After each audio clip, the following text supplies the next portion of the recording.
चलो ध्यान दो। पिछले क्लासों में हमने पढ़ा स्पर्मेटोजेनेसिस। क्या पढ़े कि नहीं पढ़े? शुक्राणु का निर्माण कैसे होता है, अर्थात स्पर्म का निर्माण कैसे होता है, आपने ये पढ़ा। अरे पढ़ा या नहीं? और आज की क्लास में हम पढ़ेंगे जो आपने पिछले क्लासों में स्पर्म का निर्माण किया है। क्या उस स्पर्म का स्ट्रक्चर नहीं जानोगे कि आखिरकार एक स्पर्म का, शुक्राणु का, जिससे इतना बड़ा शरीर बना है, और एक जो एक प्रकार की गैमेट कोशिका है, सर आखिरकार वह स्पर्म का स्ट्रक्चर कैसा होता है, संरचना कैसा होता है, इसके बारे में हम सभी लोग जानेंगे। मतलब आज का हेडिंग हमारा क्या होने वाला है? Structure of sperm. Structure of sperm, ध्यान दीजिएगा। स्ट्रक्चर ऑफ स्पर्म हिंदी में क्या बोलोगे? शुक्राणु की संरचना, शुक्राणु की। आइए जरा तो हम स्पर्म की स्ट्रक्चर आपके सामने बना रहे हैं और देखेंगे। काफी आसान सा स्ट्रक्चर है बाबू, ना कोई जटिल ना कोई हार्ड।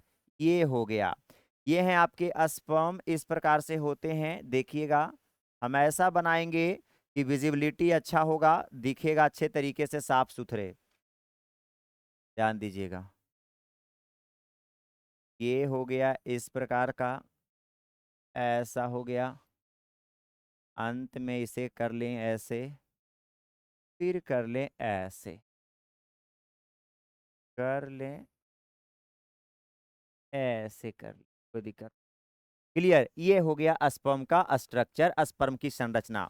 अगर बाहर से देखोगे तो स्पर्म कुछ इस प्रकार से होता है। अब आइए जरा इस स्पर्म की यदि बात करें बाबू, तो याद रखना शुक्राणु 4 भाग में बटा होता है। कितने भाग में? 4 भाग में बटा होता है। सबसे पहले आप इस वाले पार्ट को आप गौर से देखेंगे। इस वाले पार्ट को कहेंगे हेड। कौन सा पार्ट बोलेंगे? हेड कहेंगे। हेड बोले तो सर, हेड बोले तो सर बोले, या फिर कहेंगे सिर कहेंगे, कोई दिक्कत यहां तक क्या? अब आइए जरा दूसरी पार्ट की हम आपके सामने बात कर रहे हैं। ये जो आप दूसरा पार्ट देख रहे हैं बाबू, ये स्पर्म का दूसरा भाग होता है, जिसे हम कहते हैं नेक। क्या बोलेंगे? और नेक को हम हिंदी में बोलेंगे ग्रीवा। नेक को क्या बोलेंगे? ग्रीवा। अब आइए जरा स्पर्म का ये तीसरा भाग, यहां से लेकर यहां तक जो आप देख रहे हैं, ये है शुक्राणु का तीसरा भाग, जिसे हम कहेंगे, याद रखिएगा, यह स्पर्म का तीसरा भाग होता है, जिसे हम कहते हैं मिडल पीस। क्या बोलेंगे? मिडल पीस का मतलब होता है मध्य खंड। मिडल पीस का मतलब मध्य खंड, याद रखेंगे। मिडल पीस का मतलब क्या हो जाएगा? मध्य खंड हो जाएंगे। और अंत में जो आप ये पार्ट देख रहे हैं, ये वाला पार्ट क्या कहलाएगा? टेल कहलाएगा। और टेल का मतलब क्या होता है? पूंछ। टेल का मतलब क्या हो जाएगा? पूंछ हो जाएगा। तो आप हमें बताइएगा, स्पर्म के कितने भाग होते हैं? 4 भाग। स्पर्म के कितने भाग? पहला हेड, दूसरा, तीसरा, चौथा। अब देखो बाबू, अगर इस हेड वाले पार्ट की बात करें, तो हेड वाले पार्ट में मुख्य रूप से 2 चीज पाया जाएगा। ऐसे पाए तो बहुत सारे छोटे छोटे चीज पाए जाएंगे। मेनली यदि बात किया जाए तो इसमें 2 चीज पाए जाएंगे। पहला नंबर में ये जो आप देख रहे हैं, इसे हम कहेंगे न्यूक्लियस। क्या कहेंगे? न्यूक्लियस। न्यूक्लियस बोले तो केंद्रक। लेकिन बताओ, इसके केंद्रक में जो गुणसूत्र है वो जोड़ी में है कि बिना जोड़ी में है? मतलब वह कैसा गुणसूत्र है, कैसा ही केंद्रक होगा जी? तो आप कहिएगा हैप्लोइड। कैसा केंद्रक होगा? हैप्लोइड केंद्रक होगा। हैप्लोइड केंद्रक को इंग्लिश में क्या बोलेंगे? Haploid nucleus. हिंदी में क्या बोलोगे? अगुणित केंद्रक। अरे पिछले क्लासों में आपने देखा था कि शुक्राणु का जो निर्माण हुआ था, इसमें गुणसूत्रों की संख्या कितनी थी? 23। अरे कितना था जी? अरे 23 था कि नहीं था? एन के रूप में था। मतलब गुणसूत्र जोड़ा में है? नहीं है। तो जब गुणसूत्र जोड़ा में नहीं है तो यह अरे केंद्रक के अंदर का अंदर गुणसूत्र होता है। तो ये बताओ, द्विगुणित केंद्रक है कि अगुणित केंद्रक है? अगुणित केंद्रक है। अब आइए जरा इसी सिर वाला पार्ट में याद रखेंगे, यहां पर इस वाले पार्ट में याद रखिएगा, हेड के सबसे अगली सिरा पर एक पार्ट पाए जाते हैं, इसे हम बोलेंगे, याद रखिएगा, इसका नाम हमारा होता है एक्रोसोम। क्या बोलोगे? एक्रोसोम, ध्यान रखेंगे बाबू, क्या बोलेंगे? एक्रोसोम। और एक्रोसोम को हिंदी में बोलेंगे अग्रपिंड। क्या कहेंगे? अग्रपिंड। एक्रोसोम को हिंदी में अग्रपिंड। अगर इस, अब देखो एक छोटी सी बातें, देखो हमने क्या बताया मुख्य रूप से, हेड वाला पार्ट में आपको दो चीज दिखेंगे मुख्य रूप से, अगुणित केंद्रक और दूसरा क्या दिखेगा? एक्रोसोम। क्या दिखेगा? एक्रोसोम। अब बताओ ये कोशिका है तो इसके अंदर कोशिका द्रव भी तो होंगे, अरे होंगे कि नहीं होंगे? वो बोले वाली बात है भाई साहब। आप तो कहेंगे बिल्कुल होगा, अरे होगा कि नहीं होगा?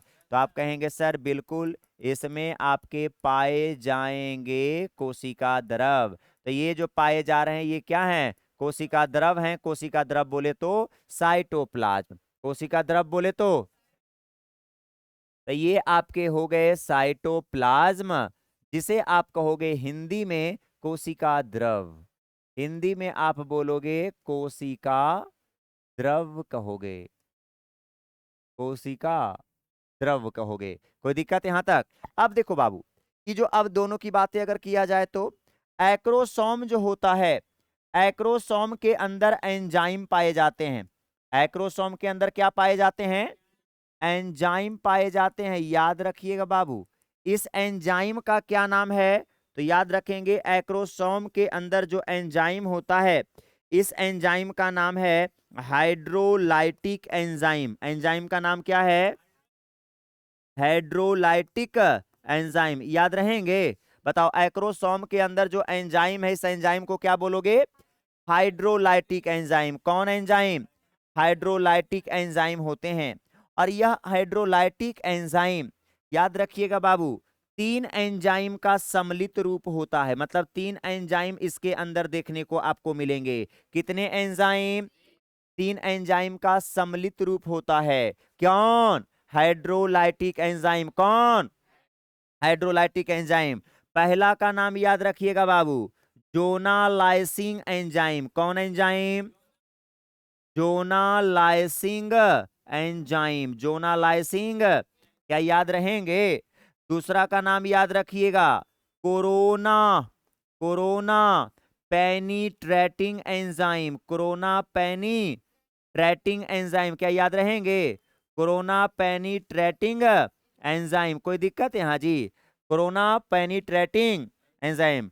और तीसरा आपका हो जाएगा हयालुरो, हयालुरोनिडेज एंजाइम। हयालुरोनिडेज एंजाइम, क्या याद रहेंगे? तीन एंजाइम का सम्मिलित रूप है। और यदि इस तीनों एंजाइम की बात करें तो यह तीनों एंजाइम का सम्मिलित रूप जो है बाबू, इसलिए याद रखना, ये तीनों एंजाइम का सम्मिलित रूप जो होता है कहलाता है अस्पर्मिल, अस्पर अस्पर्मिलाइसिन। क्या बोलेंगे? अस्पर्मिलाइसिन। याद रखिएगा, इसे हम कहेंगे अस्पर्मिलाइसिन। कोई दिक्कत यहां तक क्या? अस्पर्मिलाइसिन। क्या बोलेंगे? अस्पर्मिलाइसिन। कोई दिक्कत यहां तक? अब सबसे पहले फिर से आप हमें बताइएगा, हमने सबसे पहली बिंदु क्या बताई? हमने बोला स्पर्म की यदि बात करें तो स्पर्म का जो शुक्राणु के भाग होते हैं कितना होते हैं? चार। पहला पार्ट को हेड, दूसरा पार्ट, तीसरा पार्ट मिडिल पीस, और चौथा पास क्या कहलाता है? टेल। जिसमें से हमने बोला हेड वाले पार्ट में दो चीज पाए जाएंगे, ऐसे तो होंगे और भी कुछ, लेकिन मेन है एक अगुणित केंद्रक, जिसके अंदर कितना गुणसूत्र होगा? 23। कितना गुणसूत्र? 23। फिर हमने बोला आगे वाले पार्ट में, आगे वाला पार्ट एक होगा, उसे हम कहेंगे एक्रोसोम। क्या बोलेंगे? एक्रोसोम बोले तो अग्रपिंड। एक्रोसोम बोले तो, अरे आगे वाला है इसलिए अग्रपिंड कह रहे हैं। और इसके अंदर कौन एंजाइम? Hydrolytic enzyme. कौन एंजाइम? और यह हाइड्रोलाइटिक एंजाइम कितने एंजाइमों से बना है? पहला हयालुरोनिडेज एंजाइम। बोलो, हयालुरो, हयालुरोनिडेज एंजाइम। हयालुरो, आलू तालू करता है जी। हयालुरोनिडेज एंजाइम, हयालुरोनिडेज एंजाइम। दूसरा क्या? Corona penetrating enzyme. Corona penetrating enzyme. तीसरा जोनालाइसिंग एंजाइम। जोना नहीं देखेगा और बोलेगा। बताओ जरा, एक्रोसोम के अंदर कौन एंजाइम? अरे एक्रोसोम के मुख्य रूप से कौन एंजाइम? हाइड्रोलाइटिक एंजाइम, जिसे हम पाचक एंजाइम कहते हैं, अपघटीय एंजाइम भी कहते हैं। समझ रहा है बात को। और यह हाइड्रोलाइटिक एंजाइम कई एंजाइम से बनेगा, जोड़ लगा के, हया हुआ तोरा नए हो, लूर एकदम नहीं हो, तो हयालूरोनिडेज एंजाइम, हयालूरो कोरोना धर तो मतलब corona penetrating enzyme, corona penetrating enzyme. उसके बाद तीसरा क्या बोलोगे, जोना लाइसिंग एंजाइम, जोना। आइए, तीनों एंजाइम का सम्मिलित रूप क्या कहलाता है, अस्पर्मिलाइसिन। क्या कहलाएगा, अस्पर्मिलाइसिन। कोई दिक्कत यहां तक क्या। अब सवाल है कि आखिरकार सर ये हेड वाले पार्ट में ये जो एक्रोसोम के अंदर हाइड्रोलाइटिक एंजाइम है, आखिरकार इसका क्या काम है, इसका क्या काम होता है। आइए उसके काम को बताने से पहले हम छोटी सी बात आपके सामने चर्चा करेंगे, और आप लोग बताइएगा जरा, आप लोग ऐसे जानते होंगे। मानिए कि हमने आपके सामने ये बना दिया बाबू एक सेल, सेल बोले तो कोशिका, ये क्या बन गया, सेल बन गया, सेल बोले तो कोशिका बन गया, और ये कोशिका का क्या हो गया, केंद्रक, कोशिका का क्या हो गए। अब आप सभी लोगों को एक छोटी सी बातें पता होगा। अब कहिएगा क्या पता होगा सर। तो इस जो केंद्रक है, केंद्रक के अगर अगल बगल की बात करें, केंद्रक से जो सटा होता है, याद रखेंगे बाबू, केंद्रक से जो सटा होता है उसे हम कहते हैं, क्लास 11th में पढ़ना था, केंद्रक से जो सटा होता है उसे हम कहते हैं इंडोप्लाज्मिक रेटिक्यूलम। क्या बोलते हैं, तो इसे हम कहते हैं इंडोप्लाज्मिक रेटिक्यूलम, याद रखिएगा, endoplasmic, endoplasmic reticulum, endoplasmic reticulum, अंतःप्रदवयी जलिका कहते हैं हिंदी में, अंतःप्रदवयी जलिका। चलिए हम हिंदी भी आपके सामने लिख ही देते हैं, अंतःप्रदवयी, अंतःप्रदवयी जालिका, अंतःप्रदवयी जालिका होता है। अब देखो जरा, इस इंडोप्लाज्मिक रेटिक्यूलम के बाद में यहां पर आपको पाई जाती है, इसके बाद में इस प्रकार से संरचना पाया जाता है बाबू। सर अब इसको क्या बोलते हैं, तो इसका नाम होता है गोल्जी बॉडी। क्या नाम होता है, और गोल्जी बॉडी को कहते हैं गोल्जी काय। गोल्जी बॉडी को क्या बोलोगे, गोल्जी काय, याद रखिएगा, गोल्जी बॉडी कहिए या फिर क्या कहिए, गोल्जी काय। और इसी गोल्जी काय को टूटने से, गोल्जी काय को टूटने से इस प्रकार से संरचना का निर्माण होती है, जिसे हम कहते हैं लाइसोसोम। क्या बोलते हैं, लाइसोसोम कहते हैं बाबू। और इस लाइसोसोम के अंदर, इसी लाइसोसोम के अंदर पाया जाता है एक एंजाइम, जिस एंजाइम का नाम है हाइड्रोलाइटिक एंजाइम। कौन एंजाइम, हाइड्रोलाइटिक एंजाइम। क्या याद रहेंगे, हाइड्रोलाइटिक एंजाइम पाए जाते हैं। ध्यान दीजिएगा हमने क्या बोला। मानिए कि मेरे शरीर से वो कोशिका कोई निकाल लीजिए, उस कोशिका में आपको गोल्जी बॉडी ऐसे दिखेंगे, और उसी गोल्जी बॉडी के टूटने से क्या बनता है, लाइसोसोम। और यही लाइसोसोम के अंदर कौन एंजाइम होता है, हाइड्रोलाइटिक एंजाइम। कौन एंजाइम, हाइड्रोलाइटिक एंजाइम, पाचक एंजाइम होता है। ये इतना खतरनाक एंजाइम होता है ना, अगर किसी कारण बस अगर लाइसोसोम से फट के अगर निकल गया तो पूरा कोशिका मर जाएगा जी, पूरा कोशिका आत्महत्या कर लेता है। इसीलिए लाइसोसोम को कहा जाता है आत्महत्या की थैली, सुसाइड बैग कहा जाता है। क्योंकि जब यह लाइसोसोम फटता है तो इस कोशिका के अंदर हाइड्रोलाइटिक एंजाइम छितरा जाता है, और यह कोशिका डीएक्टिव होता है, काम करना बंद कर देता है। इसीलिए लाइसोसोम को कौंची के थैली, आत्महत्या की थैली, कौंची के थैली। और अब इसी लाइसोसोम, बहुत सारा लाइसोसोम जब आपस में जुड़ जाता है बाबू, तो याद रखिएगा बहुत सारा लाइसोसोम जुड़ता है बाबू, तब निर्माण होता है किसका, एक्रोसोम का। किसका निर्माण होता है, एक्रोसोम। अब जरा आप सोचिएगा जरा, एगो लाइसोसोम के अंदर हाइड्रोलाइटिक एंजाइम पाया जाता है, तब लाइसोसोम फटता है तो पूरा कोशिके के भीतर ठेल देता है। अब आप सोचिएगा, इतना सारा लाइसोसोम आपस में जुड़ के बन रहा है एक्रोसोम, अरे बन रहा है कि नहीं। तो अब बताइएगा, अब यह एक गोली के तरह नहीं, अब ये बारूद बन गया। अरे बना कि नहीं बना, एगो से उतना खतरनाक था तो एक्रोसोम से और खतरनाक हो गया ना। लेकिन एंजाइमा एक्रोसोम में भी कौची होगा, हाइड्रोलाइटिक ना होगा। और यही वाला जो होता है एक्रोसोम होता है। जिस समय शुक्राणु का निर्माण हो रहा था ना स्पर्मेटोगोनियम सेल से, उसी समय गोल्जी बॉडी टूट टूट कर लाइसोसोम बन रहा था। और शुक्राणु में बनते बनते शुक्राणु में एक जगह आकर टोटल लाइसोसोम एकत्रित हो गया और क्या बन गया? एक्रोसोम। क्या बन गया? एक्रोसोम बन गया। तो इसमें कौन एंजाइम है? Hydrolytic enzyme. तो इसका काम भी क्या होगा? तोड़ने फोड़ने का ही काम होगा। अब क्या तोड़ेगा फोड़ेगा आप जरा देख लेंगे। यहां पर इस पिक्चर में देखिए, मानिए ये देखो बाबू, एक महिला का ओवम है। ओवम बोले तो अंडाणु। तो अंडाणु के अंदर केंद्रक होंगे, अरे होंगे ना। तो बताओ इसके केंद्रक में भी कै गुणसूत्र होगा? 23 ना होगा जी। कै गुणसूत्र होगा? अब बताओ, अब लड़का का कोई स्पर्म आ रहा है, स्पर्म बोले तो शुक्राणु आ रहा है, और इसमें यहाँ पर एंजाइम ले लिया है ना। अरे एक्सोमा में कौन एंजाइम ले लिया? हाइड्रोलाइटिक। अब देखिएगा, अब बताओ इसमें भी केंद्रक होंगे, अरे होंगे ना। बताओ इसके अंदर भी 23 गुणसूत्र। तो मुख्य रूप से फ्यूजन जो होगा फर्टिलाइजेशन में, संलयन जो होता है केंद्रकों का होता है। किसका संलयन? तो मतलब ये अपना केंद्रक को इसके केंद्रक से जुड़ाएगा। अरे जोड़ेगा कि नहीं? लेकिन अब आप बताइएगा ये जोड़ेगा कब? अब पता चल रहा है यहां पर घुस रहा है, घुसने का प्रयास कर रहा है। तो अंडाणु के दीवार इसे घुसने देगा?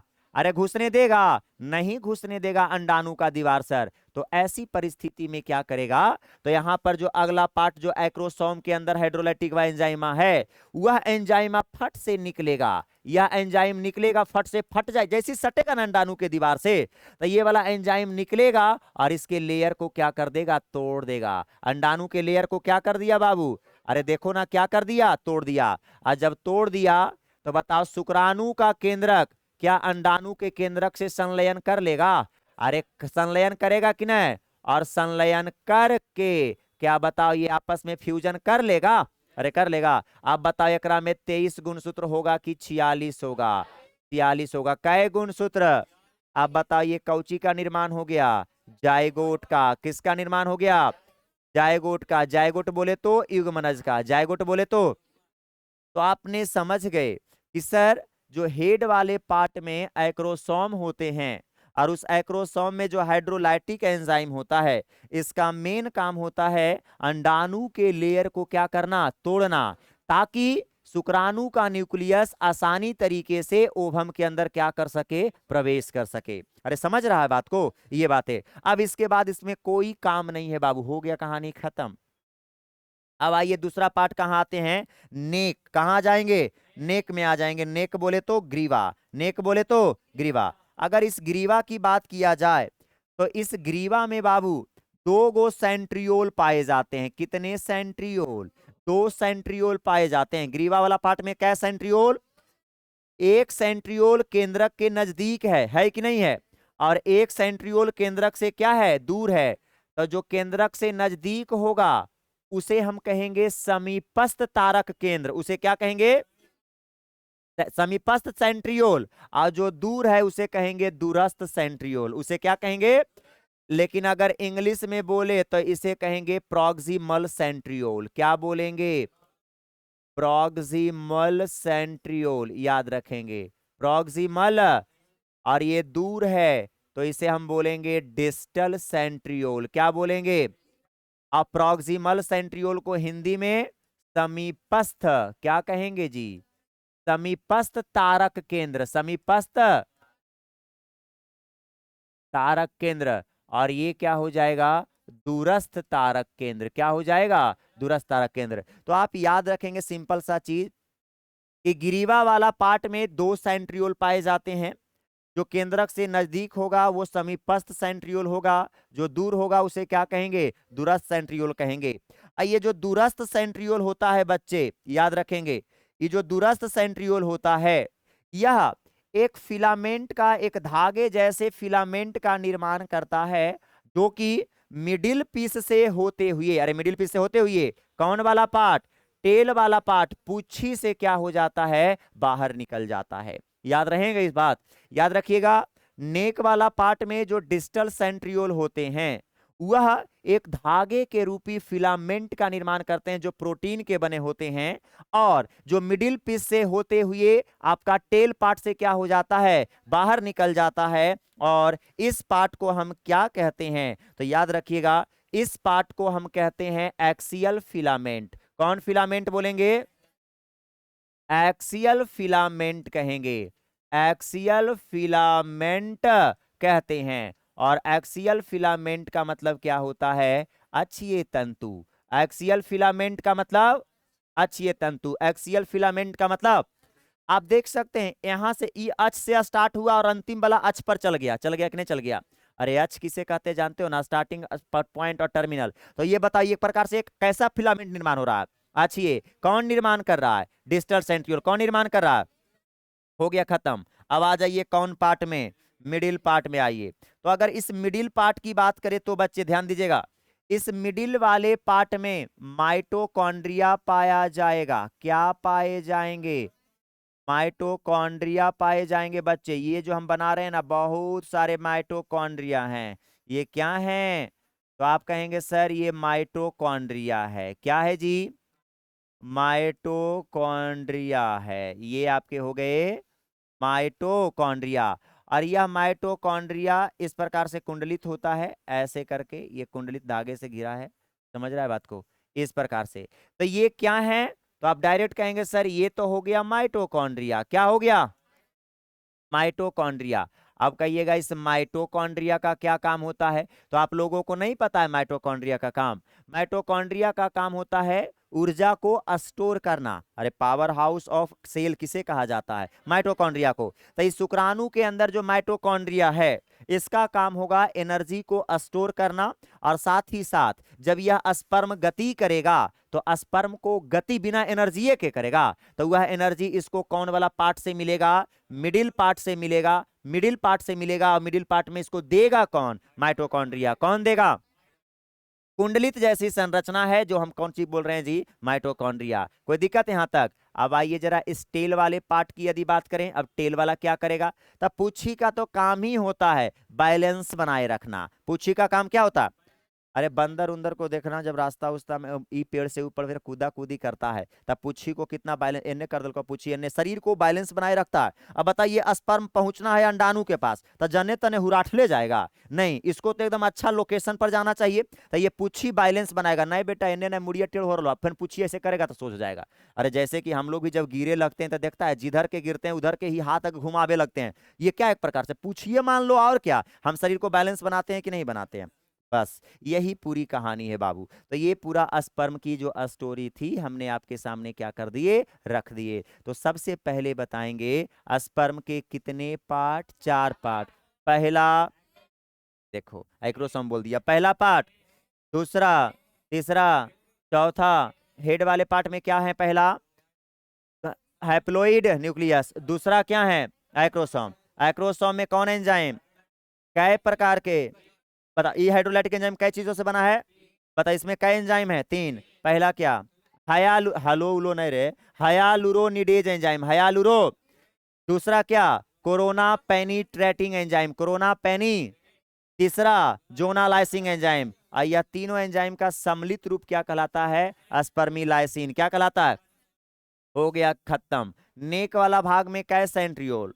पहला का नाम प्रॉक्सिमल, दूसरा का नाम डिस्टल सेंट्रियोल। क्या बनाएगा? Axial filament. अरे बनाएगा, जो मिडिल पीस से होते हुए टेल से क्या हो जाएंगे? बाहर। अब बताओ मिडिल पीस में क्या पाया जाता है? तो माइटोकॉन्ड्रिया। यह माइटोकॉन्ड्रिया शुक्राणु को कौची देने का काम करेगा? ऊर्जा। और लास्ट में आ जाइएगा टेल। टेल क्या करेगा भाई साहब? स्पर्म को बैलेंसिंग, संतुलन बनाए रखेगा। कोई दिक्कत? ये हो गई पूरी की पूरी कहानी समाप्त। अब देखो बाबू, एक्सटर्नल जेनिटेलिया बचा हुआ है, ठीक है, बाह्य जननांग बचे हुए हैं। तो आइए जरा हम आपके सामने एक्सटर्नल जेनिटेलिया, अरे वो टॉपिक छूट गया था, देखो जरा, बाह्य जननांग नहीं छूट गया था क्या? आइए जरा, तो हम जरा एक्सटर्नल जेनिटेलिया देख लेते हैं। एक टॉपिक पीछे छूट चुका है तो हम उसे कंप्लीट कर लेते हैं। एक्सटर्नल जेनिटेलिया, ध्यान दीजिएगा, 5 मिनट का ये टॉपिक है। एक्सटर्नल जेनिटेलिया, हिंदी में इसे बोलेंगे बाह्य जननांग। क्या बोलेंगे जी? एक्सटर्नल जेनिटेलिया को क्या बोलेंगे? बाह्य जननांग कहेंगे। कोई दिक्कत यहाँ तक? बाह्य जननांग।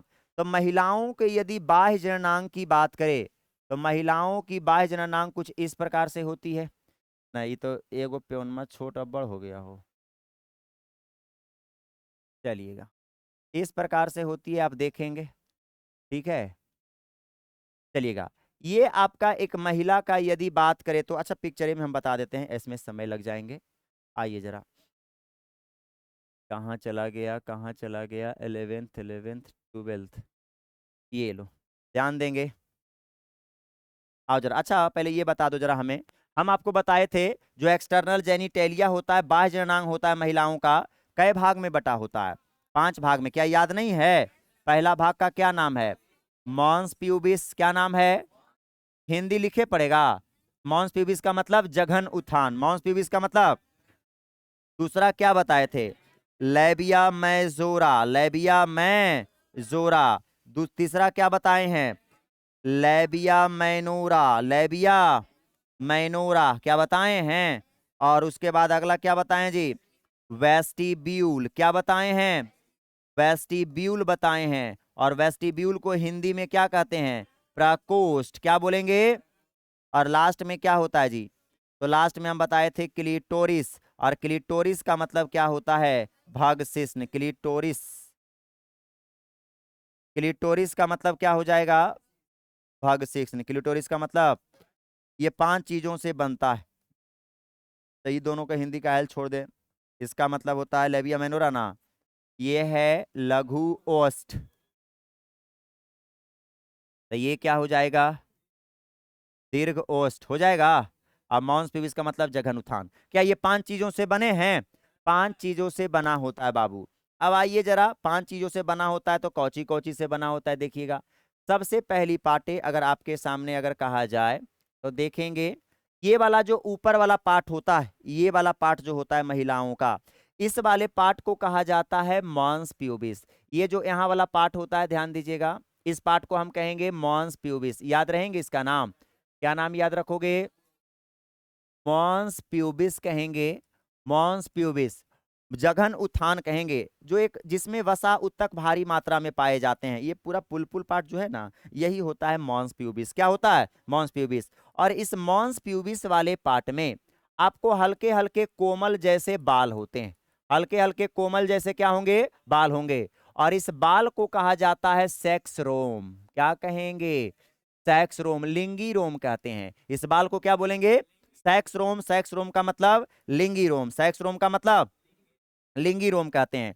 उसके बाद देखिएगा, उसके बाद यहां पर आपको कुछ एक प्रकार के दो त्वचा का फोल्ड आवरण होता है। पहला त्वचा का फोल्ड आवरण कुछ इस प्रकार से होते हैं, ध्यान दीजिएगा। ऐसा पहला आवरण होता है जी, ये हो गया पहला आवरण, ध्यान दीजिएगा। एक है बाहरा पहला आवरण, ध्यान देंगे, ये है पहला आवरण। और एक अंदर में और आवरण होता है, जो आवरण थोड़ा छोटा होता है। ये आवरण थोड़ा छोटा होगा, ठीक है, याद रखेंगे। 2 आवरण होता है, जिसमें से ये बाहरी वाला त्वचा का जो आवरण होता है बाबू, इसका नाम होता है, याद रखेंगे, इसका नाम होता है लेबिया मैजोरा। क्या नाम होगा? लेबिया मैजोरा, लेबिया मैजोरा। जबकि ये अंदर वाला जो लेयर होता है, इस लेयर का नाम होता है लेबिया मैनोरा। इसका नाम आपका हो जाएगा लेबिया मैनोरा। लेबिया मतलब लेबिया मैनोरा हो जा, जो होता है लेबिया मैजोरा से छोटा होता है। अरे है कि नहीं है? इससे छोटा होता है मैनोरा। आप लोग जान रहे हैं यह पिक्चर को अच्छे तरीके से, लेकिन मेन बात है इसका नाम सबसे बड़ा इंपॉर्टेंट है। अब आइए जरा, उसके बाद अब देखेंगे, ये वाला पार्ट आपको खाली दिख रहा है। अरे पूरा खाली पार्ट नहीं दिख रहा है ये वाला? अरे ये पूरे खाली पार्ट दिख रहे हैं। चलो हम इसको हम कर देते हैं आपको इस प्रकार से, पूरा रेड रेड कर देते हैं, ठीक है। ये अंदर वाला पार्ट की यदि बात करें तो ध्यान दीजिएगा, हालांकि हम आपको दिखाने के लिए कर रहे हैं ये। तो ये वाला जो पार्ट होता है सर, आखिरकार इस पार्ट को क्या कहते हैं? तो इस पार्ट को हम कहेंगे वेस्टिब्यूल। क्या कहेंगे? वेस्टिब्यूल कहेंगे। और वेस्टिब्यूल का मतलब क्या होता है? प्रकोष्ठ। वेस्टिब्यूल का मतलब लेबिया मैनोरा के बाद वाला जो खाली क्षेत्र है उसे क्या बोलते हैं? वेस्टिब्यूल। क्या बोलेंगे? वेस्टिब्यूल। कोई दिक्कत यहां तक? अब देखो बाबू, एक छोटा सा चीज केवल अब याद रखेंगे। अब इसी वेस्टिब्यूल के अंदर दो होल होते हैं, दो छिद्र होते हैं। एक होता है ऊपर में एक छोटा छिद्र होता है, और एक होता है बड़ा छिद्र होता है। समझ रहा है? इस छोटे वाले छिद्र को हम कहते हैं यूरेथ्रल ओपनिंग, मूत्र छिद्र कह सकते हैं आप। यूरेथ्रल ओपनिंग, यूरेथ्रल ओपनिंग का मतलब मूत्र छिद्र। यूरेथ्रल ओपनिंग का मतलब क्या होता है? मूत्र छिद्र। क्या हो जाएगा? जबकि ये वाला जो आप देख रहे हैं ये है वेजाइनल ओपनिंग। ये क्या हो जाएगा? Vaginal opening. और वेजाइनल ओपनिंग का मतलब क्या हो जाएगा? योनि छिद्र। वेजाइनल ओपनिंग का मतलब योनि छिद्र। याद रहेंगे? तो वेस्टिब्यूल वाले पार्ट में कै छिद्र होते हैं? दो छिद्र। ऊपर वाला कौन छिद्र है? यूरेथ्रल ओपनिंग, मूत्र छिद्र। और नीचे वाला बड़ा जो छिद्र होता है इसे क्या बोलते हैं? वेजाइनल ओपनिंग, योनि छिद्र। वेजाइनल ओपनिंग का मतलब, देखो पुरुषों में क्या होता है, स्पर्म को निकालना और मूत्र त्याग करना दोनों के लिए एक ही नली है, पेनिस के द्वारा, यूरेथ्रा के द्वारा बाहर आता है। अरे आता है कि नहीं? लेकिन महिलाओं में यूरेथ्रा का अलग जगह होता है और योनि का एक अलग छिद्र होता है। अरे है कि नहीं है? अब देखो बाबू, एक छोटी सी बात और याद रख लीजिएगा। अगर इसकी हम बात आपके सामने करें, अच्छा एक छोड़ पहले दिखा देते हैं एक और। यहां पर पाया जाता है एक उंगली के समान संरचना, ऐसे करके उंगली के समान संरचनाएं पाई जाती है, हल्की सी, छोटी सी, प्यारी सी, एक हल्की सा उंगली जैसा संरचना पाया जाएगा बाबू, याद रखेंगे। उंगली के समान संरचना पाया जाता है जिसे हम कहते हैं क्लिटोरिस। क्या बोलेंगे? क्लिटोरिस कहेंगे। और क्लिटोरिस का मतलब होता है भगशिश्न। क्लिटोरिस का मतलब क्या हो जाता है? भगशिश्न। क्लिटोरिस का मतलब भगशिश्न होता है। क्लिटोरिस का मतलब भगशिश्न। क्या याद रहेंगे? तो ये आपके हो गया क्लिटोरिस। क्या हो गया? क्लिटोरिस, भगशिश्न। आइए, जो भगशिश्न होता है बाबू, ये पुरुषों के पेनिस के समान होता है। किसके समान? पुरुषों के पेनिस के समान। महिला का कौन सा बाह्य जननांग होगा? क्लिटोरिस। कौन होता है जी? क्लिटोरिस बोले तो भगशिश्न, क्लिटोरिस कहे तो भगशिश्न। यदि देखिएगा, समझिएगा, महिलाओं की संभोग की जिज्ञासा बढ़ाने के लिए मुख्य रूप से तीन ऑर्गन्स हैं, ध्यान देंगे। तीन जगह पर, एक अगर नेक वाले पार्ट को, अगर लड़का का स्पर्श अगर खतरनाक तरीके से इस नेक वाले पार्ट पर हुआ, यहाँ नेक वाला, गर्दन वाला पार्ट पर ढंग से होना चाहिए, ऐसा नहीं कि गया कि ऐसे छू दिया, तो वैसे नहीं। अगर एक अच्छे ढंग से अगर नेक पर स्पर्श एक लड़का का होगा तो बेंगरियन उछला देगा। समझ रहा है बात को? तो पहला एक नेक हो गया। दूसरा नंबर निपल्स होते हैं। दूसरा क्या हो जाएंगे? निपल्स। और सबसे ज्यादा फीलिंग्स का एहसास जो जगाने वाला पार्ट है वो कौन है? क्लिटोरिस है। क्लिटोरिस बोले तो भगशिश्न। यदि किसी लड़कों का अगर हाथ का स्पर्श अगर यहां पर आया, तो यहां पर आने के बाद ध्यान दीजिएगा, इस हाइपोथैलेमस से जीएनआरएच का सिक्रेशन तीव्र गति से बढ़ेगा। और जीएनआरएच बढ़ेगा तो बता, पीयूष ग्रंथि एलएच और एफएसएच बनाने लगेगा। और वह एलएच और एफएसएच जब ओवरी में ढुकेगा तो ओवरी एकदम फाक फाक प्रोजेस्टेरोन और एस्ट्रोजन बनाएगा। समझ रहा है बात को? जिसके कारण उसके अंदर अपार, जिसके अंदर उसमें क्या होंगे? अपार भारी मात्रा में हार्मोन्स का रिलीजेशन के कारण संभोग की इच्छा जाग जाएगी। और वह जब हार्मोन जब बनते हैं तो ब्लड के सर्कुलेशन को भी, रक्त के परिसंचरण को भी तेज कर देते हैं। चाहे लड़का का अगर टेस्टोस्टेरोन भी भारी मात्रा में बनने लगता है ना, तो लड़का का ब्लड सर्कुलेशन तेज हो जाएगा। और ब्लड सर्कुलेशन जब तेज होगा तो नसियम ब्लड आएगा जाएगा आएगा जाएगा, तो शरीर क्या हो जाता है? गर्म। शरीर क्या हो जाएगा? गर्म हो जाएगा। उसी प्रकार से महिलाओं में, महिलाओं के जब एस्ट्रोजन और प्रोजेस्टेरोन ज्यादा मात्रा में बनेंगे तो क्या होता है? ब्लड का सर्कुलेशन तेजी से होने लगता है शरीर में। और जब शरीर में तेजी से होगा तो नसिया में हर हर हर हर जब भागेगा, तो सोचिए जरा, शरीर में क्या बढ़ेगा? तापमान। अरे बढ़ेगा कि नहीं बढ़ेगा? तापमान। और संभोग की इच्छा क्या हो जाएगी? जाग जाएगी। ध्यान में रहेंगे ये बात को, तो याद रखेंगे भाई साहब। या क्लिटोरिस में समझ जाओ, फीलिंग्स की मात्रा अत्यधिक होती है। भगशिश्न जो लड़कों के किसके जैसा होता है? पेनिस के जैसा। किसके जैसा होता है जी? पेनिस के जैसा होता है। क्या याद रहेंगे ये छोटी सी बात? अब आइए जरा, एक छोटी सी बातें और रह गई है। आओ जरा, अब इस छोटी सी बातों को हम कर ही देते हैं, ये काहे छोड़ दें। ये वेजाइनल की बात करें भाई, योनि में बात करें तो योनि में बचपन में, छोटा जब बच्ची होती है, लड़की होती है, तन्निको को होती है, तो उस समय इसमें एक त्वचा का एक पतला आवरण होता है, याद रखिएगा, त्वचा का एक पतला आवरण होता है, और इस त्वचा से पतले आवरण को इसे कहा जाता है हाइमेन। क्या कहा जाएगा? हाइमेन कहते हैं। क्या बोलेंगे जी? हाइमेन कहते हैं। बोलचाल की भाषा मेरा सीलो कह देता है आदमी, लेकिन जेन्युइन इसे क्या बोलते हैं? हाइमेन। क्या कहते हैं? हाइमेन कहते हैं।